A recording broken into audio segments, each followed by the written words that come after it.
From the snowy peak of Mount McKinley to the sapphire waters of Prince William Sound, nearly recovered from last year's spill. Come visit Alaska. Back in 1973, a group of friends were out deep in the Alaskan wilderness. They were well prepared and had planned a few days of hunting and hiking on the Kenai Peninsula, a large but sparsely populated area of the state. Their names were Ed, Dennis and Joe, three capable and experienced outdoorsmen. They were exploring an area known as Dogfish Bay, at the very bottom of the peninsula, when the weather took a turn for the worse. Rain and high winds battered the trio, and the dark clouds overhead told them that there was no way they were sailing out of the bay on that day. They set up camp and prepared themselves to be here for some time. A rather uneventful evening followed, and all three soon found themselves ready to sleep, in the hope of being able to wake up early the next morning and see the storm long gone. While the rain battered the sides of their tent, they were well equipped for the harshness of the Alaskan weather, and soon slipped into a comfortable sleep. That was until 2 a.m. Ed was awoken by his friend Dennis squeezing his leg. Ed opened his eyes to see Dennis looking down at him. His friend looked concerned. Dennis raised his finger to his lips, signalling for Ed to keep quiet. And that was when Ed heard it. A heavy crunch of branches just outside their tent. Immediately Ed's mind went to the idea that a bear was outside, but as the pair listened intently, it began to sound less like an animal. It sounded like it was walking on two legs. Heavy, deep footsteps. But the slowness made it feel like whatever was outside was trying to creep around.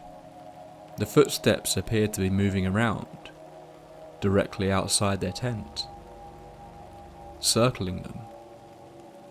The men held their breath when the steps stopped, right near the door of the tent. They waited patiently, but the sounds had just ceased. They didn't hear anyone walking away. It just went silent. After some time of sitting there, too nervous to step outside and see if anyone was out there, fatigue from the day's hike finally got the better of them, and they fell back asleep. In the cold light of day, their reactions felt silly. The pair barely mentioned it and decided not to bother telling Joe. An animal, a bear or a moose, had likely wandered into their camp, and when it realised there was no food, it simply wandered off quietly into the night. But something about it still lingered in their minds. The weather had improved, but still wasn't ideal for them to sail out of the bay. So they prepared themselves for another night. They told Joe they were worried about bears in the area, so they made sure their rifle was loaded and a flashlight was at hand before going to sleep that night. At 2:30 a.m, Ed was once again gently nudged awake and saw Dennis looking down over him, his eyes wide in terror. Ed glanced around to see Joe sat up, clutching the rifle in his hands, looking equally terrified. The footsteps were back, and had already been circling the three men for several minutes. Yet again they noticed it sounded like a man walking, but whoever it was must be big. The footsteps circled the tent repeatedly, until it once again stopped, what sounded like a few feet back from the entrance to their tent. After silently gesturing to one another, the three men plucked up the courage, and with Joe leading with the rifle, and Ed over his shoulder with the flashlight, the three men burst from the tent. But no one was there.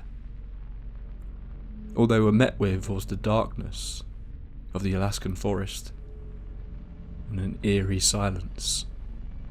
The next morning they investigated the camp, but could find no tracks of any kind.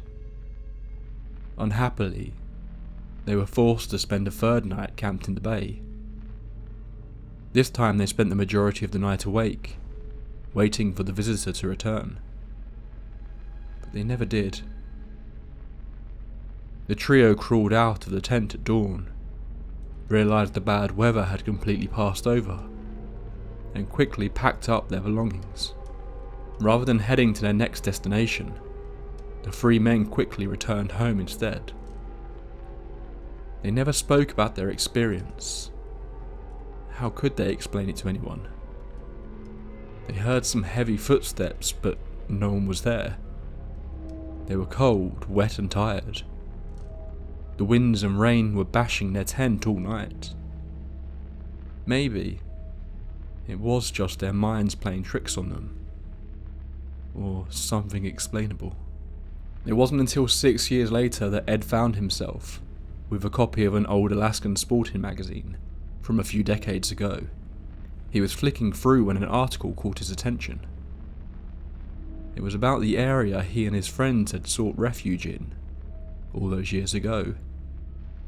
The article spoke about how the area was once a thriving fishing village, and that a cannery had been opened there, but that a number of residents were fleeing the area, slowly turning the village into a ghost town.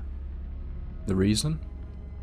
Workers at the cannery had apparently started to go missing in the area surrounding the village. Bodies had apparently been discovered.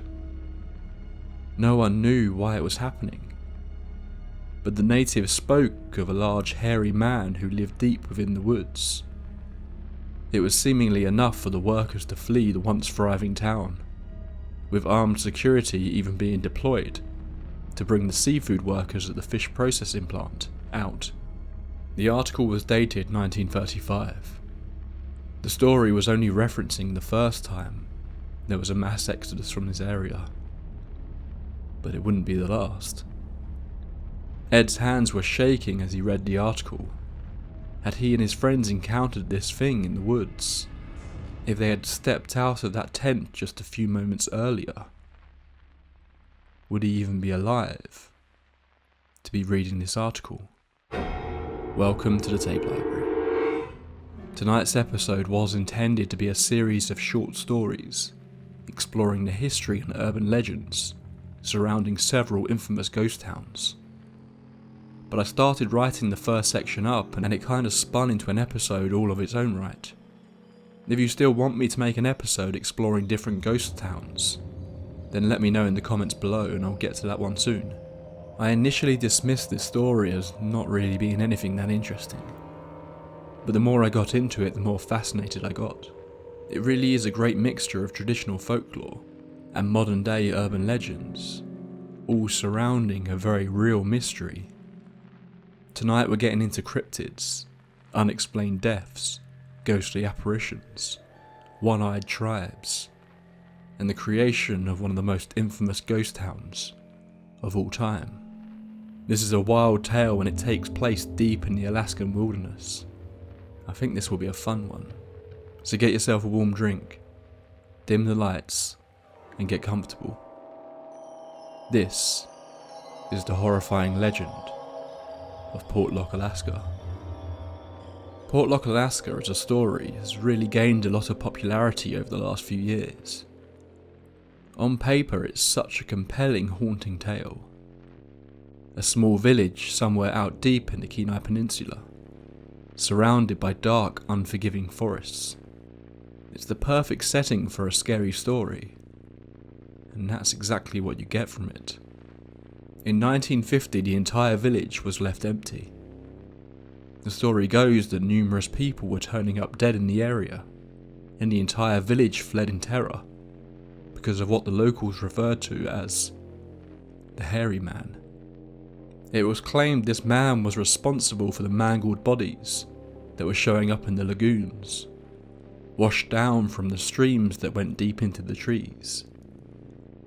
There is even a short story that appeared in a book in the 1970s, but it's apparently a much older tale that has been passed around by the natives in the area. There is a caveman in Portlock. The caveman is tall. The caveman is hairy. The caveman is a real person. He didn't want to live with people. He went to live in the forest. Soon his clothes were worn out, so his body became hairy. Soon his shoes were worn out, so his feet became big. He did not see anyone. He did not talk with anyone. Soon he forgot how to talk. He talked by whistling. He can see you before you see him. He will not harm you. He is like a big bear. If you bother him, he will bother you. This is the story of the caveman of Portlock. The story of Portlock begins in 1786, when Nathaniel Portlock, a captain of the British Royal Navy, found himself sailing through the area. He wrote fondly of the area to the south of the Kenai Peninsula, making note of the abundance of natural resources that the area offered. Just a few years later, in 1791, a commander by the name of George Vancouver explored the area, naming the bay after his ship, the HMS Chatham. This leads to some rather confusing naming of the region. It appears to be referred to as both Port Chatham and Portlock, interchangeably by people. Some have suggested that the bay is called Port Chatham, while the town was Portlock. Others claim that the area actually consisted of two very small towns next to each other.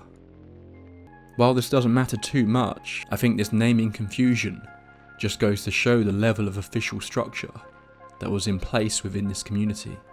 Over the years, people slowly headed towards the Portlock area to try and utilise the abundance of natural resources that Captain Portlock had written about. The peninsula was home to many Native Americans, but interestingly, the Portlock area specifically had been left mostly uninhabited and untapped for hundreds of years. In one of the stranger tales from the area, long before Portlock was officially established, a hunting party was said to be out on the waters, not far from the area, on a small canoe. Having not seen any other human beings for days, they were a little surprised to see a similar boat with another hunting group paddling along the water not too far in front of them. The hunters rowed faster to try and catch up to speak with the other hunters, but as soon as they grew close, the other boat appeared to be attempting to evade them. This strange occurrence only made the hunters more determined, and they rowed as fast as they could to catch up with the other boat. But when they finally did, they apparently saw something that shocked and confused them all. The men in the other boat initially refused to look at the hunters, shielding their faces in the darkness. The hunters expressed that they meant no harm and simply wanted to greet them and talk to some other people, having been alone for so long in the wilderness. The men turned to face the hunters, who claimed that they all had a single eye in the centre of their foreheads. The Cyclops men claimed to be from a nearby village, hidden away deep in the forest surrounding Portlock. They said they did not associate with the tribes in the area due to being mistreated for their unusual appearance. The two groups apparently traded supplies and then bid farewell to one another. No reports of a one-eyed tribe were ever made in the area again, but I thought it was a fascinatingly weird legend that adds to the general strange feel of the area. It wasn't until the early 20th century that Portlock was officially established. An American fishing company brought a fleet of boats to fish the mostly calm seas around Port Chatham, and soon realised they could set up shop here for a considerable amount of time. A cannery and fish processing plant were opened up, mostly to prepare and package salmon. But the community quickly grew, seeing a coal mine, sawmill, logging companies and fur sellers all popping up throughout the village's short life. A school and post office were also opened. Portlock had very quickly become an active and bustling outpost. Many of the workers were local Aleut natives. Most of the native tribes that reside in Alaska apparently have tales of creatures that resemble what many in the US would refer to as Bigfoot.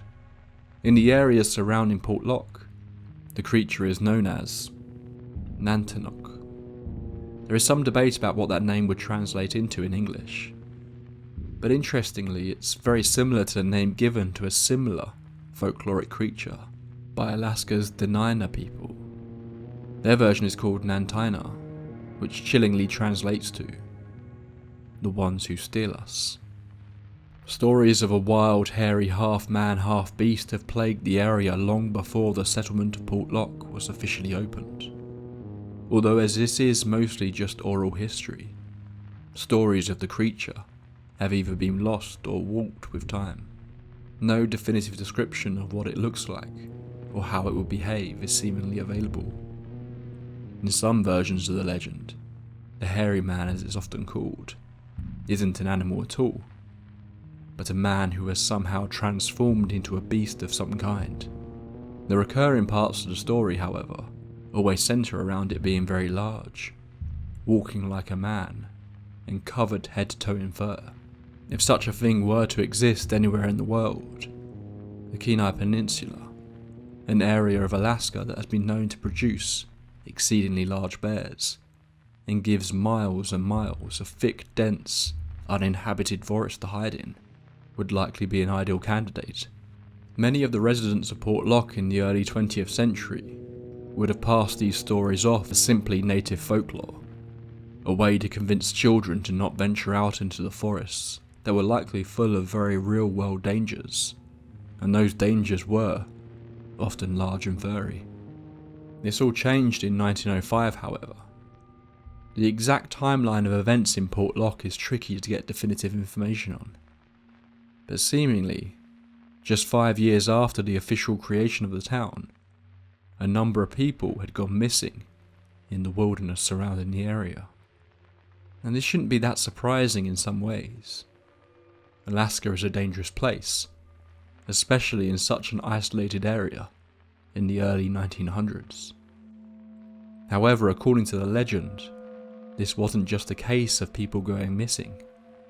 A number of bodies were found, including dismembered limbs, washing up on the shores of the lagoons.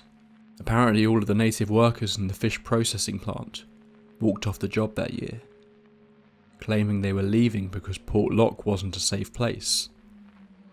Something was in the woods, something that was killing people. Fearing they would be next, the workers quickly departed. Apparently the fishing company were concerned enough to send armed security to escort the workers out of the area.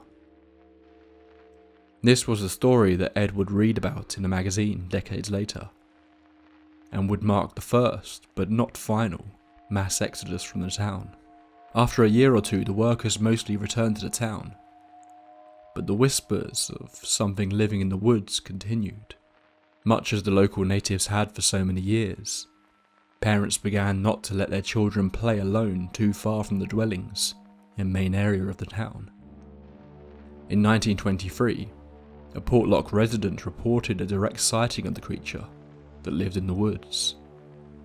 Sergius Moonin was 16 years old at the time, and was walking along the shore with his girlfriend to check the fish traps that had been left out overnight. As they were walking, the pair heard what they described as a piercing, whistling sound that was so loud and intense it caused their ears to ring. Whistling sounds were something that the Nantinaq was said to produce. Obviously aware of the legends that surrounded the area, Sergius' girlfriend said they should leave immediately. However, just 1 week later, the pair were walking towards the creek again when they heard the sounds of footsteps. Loud, clomping sounds in the sand, coming from just over the ridge in front of them. The pair carefully crept up to the edge, and there they claimed they saw it. A large, hairy creature walking along the beach. Sergius claimed it was carrying something that looked like a branch or a club of some kind. His girlfriend almost screamed as she was overcome with fear from the sight of it, but he quickly placed his hand over her mouth.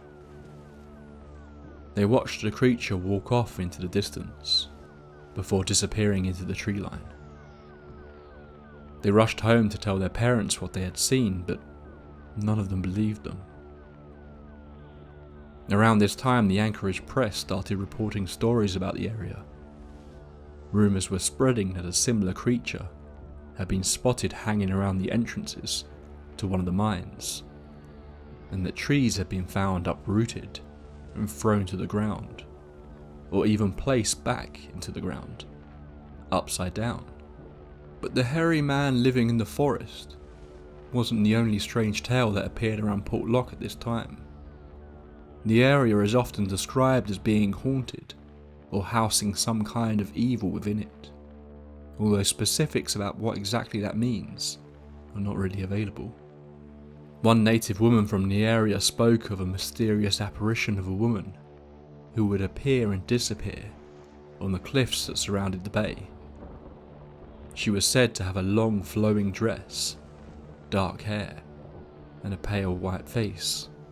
Another fascinating little ghost story from the area comes from a local fisherman. He had just moored up his boat and was walking along the docks as the day turned to dusk. The dock was deserted that evening, as most of the boats had already come in for the day. He did, however, spot 3 children as he walked to grab a cart to unload his boat. The children all had their backs to him as he passed, so he never saw their faces. They all appeared to just be looking blankly forward at the sea, not making a sound and barely moving, their feet gently dangling in the water. The fisherman greeted the children as he passed, but they didn't even acknowledge him.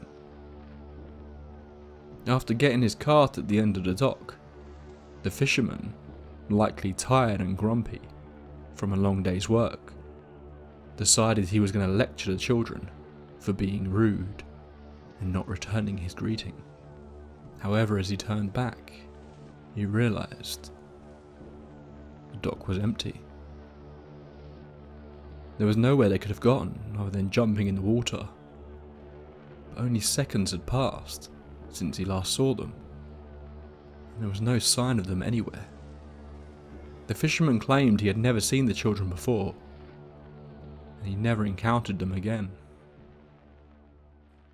In 1931, things would take a darker turn, with multiple deaths being reported in the area once again. The most famous of which is apparently that of a man named Andrew Camluck. Andrew was a logger, working just a short walk away from the settlement. He was alone when the incident happened, so what exactly took place we will never know. He had spent the day chopping down trees with his axe, but he never returned to his home that evening.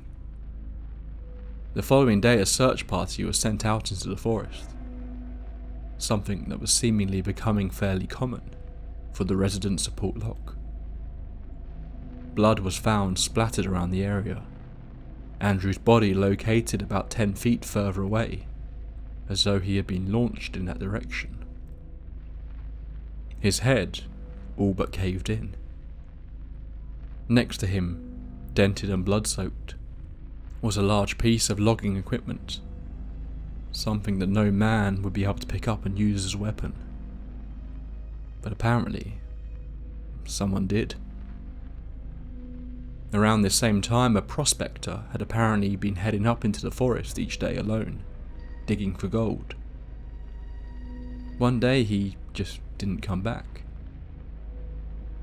Again, a search party was sent out to track him down, but unlike Andrew Camluck, no signs of the unnamed prospector were ever found.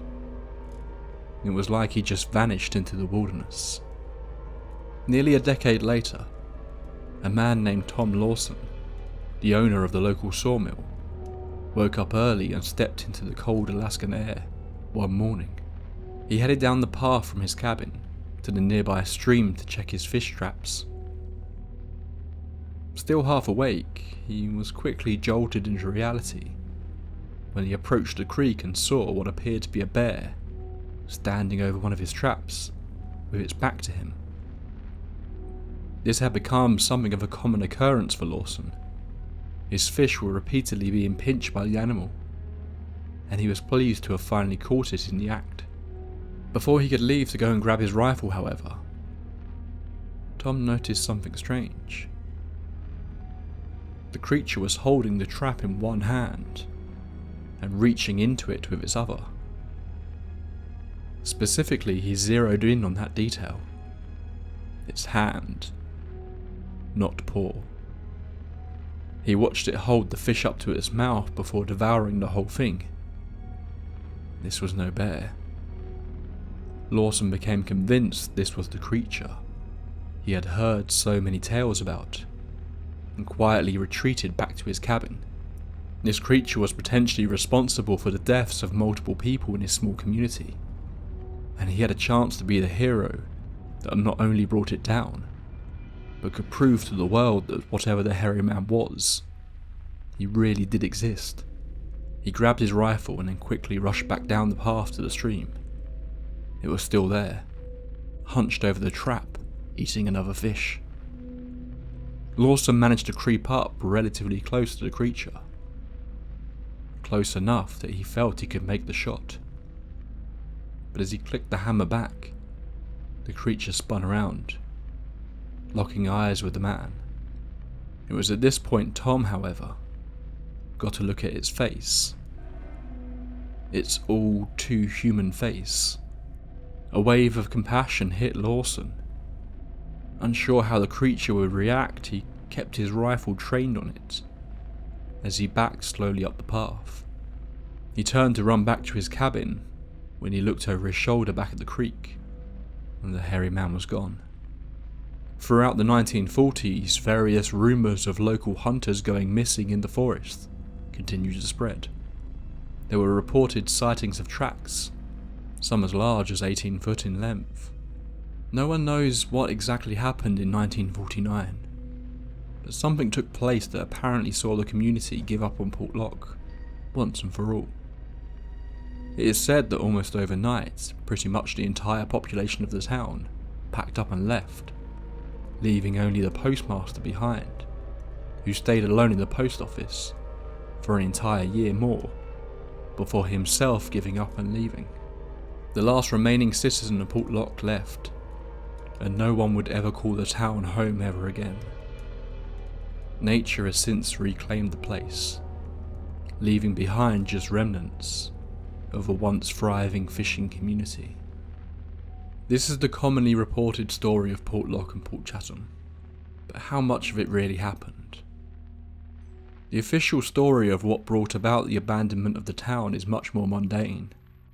Alaska Route 1 was created, and gradually settlements started popping up on the opposite side of the peninsula, closer to the highway. Portlock was isolated and difficult to get to, making it financially a much more challenging location, so a lot of the industries simply moved to be closer to transportation. What remains of the village itself is still the property of the village of Nantinaq, and there's been talk in recent years about reopening Portlock, but nothing seems to have come of it. As for the unexplained deaths, records of these taking place are essentially non-existent. Larry Baxter, who wrote one of the only books available on the Portlock mystery, was able to find records of Andrew Camlock, so it does appear he at least existed and lived in Portlock. However, no records of his death have apparently been discovered. The problem is that we're dealing with events that took place in an isolated region nearly 100 years ago. Thorough records were not being kept. Many of the former residents of the village simply became separated out into various other nearby villages, all but disappearing from trace. Melania Helen Kell was the woman responsible for telling the tale of the pale, ghostly woman on the cliff. She claimed she was born in Port Chatham, but at a young age, her parents became terrified of the repeated attacks by the Nantinaq and fled the town. Although, even this has been put into doubt, as close family members of Melania claim she made the story up. We don't even know for certain if the town was virtually abandoned overnight, as was reported, or if it simply started to slowly fade away before a final large group departed at the end of the 1940s. The unreliability of the events that took place in Portlock don't really take away the fascinating aspects of this story for me. It feels like the perfect mix of old world folklore with modern day progression, as though people had brought their modern sensibilities to an area that did not welcome them. Were the strange tales of a creature living in the forest true? Or were the apparent deaths simply the result of people falling prey to the very natural dangers of Alaska? Had the Nantinaq really called the area home for centuries? Or was it simply a way for the Native Americans to keep their children safe? The events of the Portlock abandonment predates the cultural fascination with Bigfoot that sprung up particularly in America across the following decades. Over time, Portlock has become a source of fascination for those interested in proving the existence of the creature. But due to its remote location, very few expeditions have taken place. A number of people have claimed to see the hairy man over the years, but no notable evidence has been captured, beyond recordings of odd sounds at best. And the area has also become something of a hotspot for apparent UFO sightings, with numerous reports of strange lights in the sky having been spotted. We may not know what actually happened in Portlock, but if the plans to reopen the village do go ahead, maybe we'll find out in the near future if something in those forests really does want to be left alone.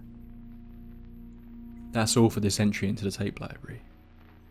As always, if you enjoy stories of the paranormal and the unexplained, then please do subscribe to the channel.